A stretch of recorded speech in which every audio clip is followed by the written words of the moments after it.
लाडकी बहीण योजना जेव्हा सुरू केली होती त्यावेळी त्या संदर्भातले काही निकष होते।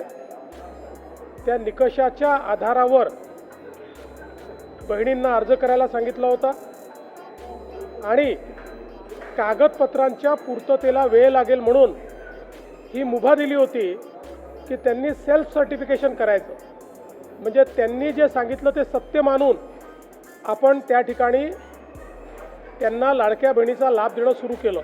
नमस्कार मित्रांनो, जसं की तुम्ही देवेंद्र फडणवीस साहेब लाडकी बहीण योजनेबद्दल काय म्हणलं हे तुम्ही ऐकलेलं आहे। तर मित्रांनो, आता तुम्हाला प्रश्न पडला असेल की तुमच्या खात्यामध्ये नेमके पैसे कधी जमा होणार आहेत। तुम्हाला 2000 रुपये येणार, 1500 येणार की 3000 रुपये येणार। तर ह्या महिन्याचे पैसे तुम्हाला 1500 रुपये येणार आहेत आणि रक्षाबंधनाच्या आसपास कदाचित तुम्हाला 3000 रुपये देखील येऊ शकतात। जर ह्यावेळेस 1500 रुपये नाहीत आले त्यानंतर तुम्हाला 3000 रुपये देखील येऊ शकतात रक्षाबंधनाच्या आसपास। तर मित्रांनो, आता हे पैसे नेमके येणार कधी, सर्वात महत्त्वाचा प्रश्न आहे। सर्वात मोठा आणि सर्वात महत्त्वाचा प्रश्न कोणता आहे, तर लाडक्या बहिणींना पडलेला मोठा प्रश्न आहे की तुमचे पैसे येणार कधी, तारीख काय आहे।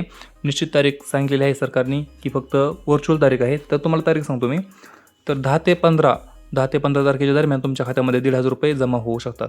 10 ते 15 तारखेपर्यंत तुमच्या खात्यामध्ये पैसे यायची शक्यता जास्त आहे, ही शक्यता व्यक्त केली जात आहे सरकारकडून आणि सामाजिक वृत्तपत्रातून जी माहिती भेटत आहे ते आपण तुमच्यासोबत शेअर करत आहोत। तर फडणवीस साहेब जे काय म्हणले ते तुम्ही ऐकलेलं आहे आणि आता तुम्हाला तारीख देखील माहीत झालेली आहे की पैसे तुमच्या खात्यामध्ये पैसेची तारीख काय आहे, तर 10 ते 15 ऑगस्टच्या दरम्यान तुमच्या खात्यामध्ये पैसे जमा होऊ शकतात। ही एक अधिकृत तारीख समजणं, ग्राह्य धरणं योग्य नाही, परंतु एक शक्यता म्हणून आपण ही व्यक्त करू शकतो। तर मित्रांनो, जर तुमचे काही आणखी काही प्रश्न असतील तर खाली कमेंटमध्ये नक्की विचारा।